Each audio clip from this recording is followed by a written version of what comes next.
వీళ్ళు primary enquiry అన్నీ చేస్తారండి. చేసిన తర్వాత ఒక ఫైనల్ రిపోర్ట్ ఇస్తారు. ఇందులో అసలు కేసే లేదండి బాబు, ల్యాక్ ఆఫ్ ఎవిడెన్స్, ఫాల్స్ అని కేసు క్లోజ్ చేసేయచ్చు.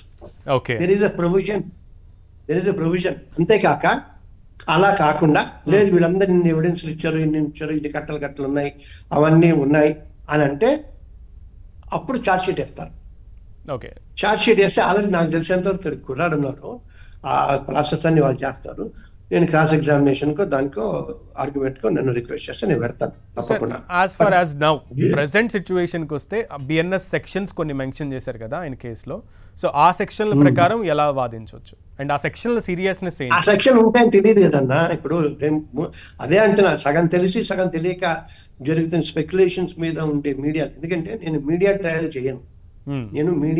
చేయను, బిఎన్ఎస్ లో ఉన్నాను.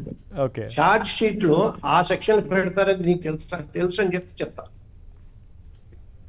నేను అసలు ఛార్జ్ షీట్ వేయరేమో అనుకుంటున్నా. ఛార్జ్ షీట్ దాకానే వెళ్ళారంటారా సార్? వెళ్ళకపోవచ్చు. Who knows it. వీళ్ళు ఇప్పుడు అందరు ఇప్పుడు సగం మంది దొంగలు ఉన్నారు కదా, ఈ దొంగలు అయ్యో ఇప్పుడు నేను 18 కోట్లు కట్టాలంటే ఇదంతా బయటకు వస్తే నేను 180 కోట్లు కట్టాలేమో, లేదండి నాకు కంప్లైంట్ ఏం లేదు నేను విత్డ్రా చేసుకుంటానంటారేమో. ఏమో ఇప్పుడు ఏమో గామో అవన్నీ చాలా ఉన్నాయి. అందుకని మనం వీళ్ళు ఇప్పుడు కొన్ని అంటే పోలీసుల్ని వాళ్ళ పని వాళ్ళు చేసుకొని ఇస్తే ప్రశాంతంగా వాళ్ళు బయటకు వచ్చి వాళ్ళు ప్రెస్ చెప్తారు. ఓకే, ఛార్జ్ షీట్ వేస్తాం. ఎందుకంటే ఇప్పుడు ఎంతమంది ఉన్నారు ఎవిడెన్స్ అక్యూజ్డ్? రవి ఒక్కడైనా ఇంకెవరైనా ఉన్నారా?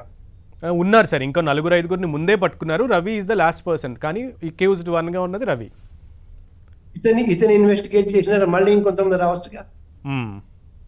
ఇంకా లింక్స్ చాలా ఉన్నాయి అంటున్నారు, ఫారెన్ లో ఇంకా చాలా ఎలాబరేషన్స్ ఉన్నాయి, ఎక్స్పాన్షన్స్ ఉన్నాయని చెప్తున్నారు. ఇక్కడ నుంచి స్పెషల్ టీము అన్ని దేశాలకి వెళ్ళాలేమో. ఇది చూడబోతుంటే చాలా పెద్ద వ్యవస్థలా కనబడుతోంది. మీరు అన్నట్లుగా ఇన్వెస్టిగేషన్ స్టార్ట్ చేస్తే చాలా దేశాలు వెళ్లాల్సి ఉంటుంది, చాలా బిగ్ ప్రాసెస్. కానీ సార్ ఇంకొక సైడ్ ఆఫ్ సొసైటీ మనం చూస్తే, ఇంకొక సైడ్ ఆఫ్ వాదన మనం చూస్తుంటే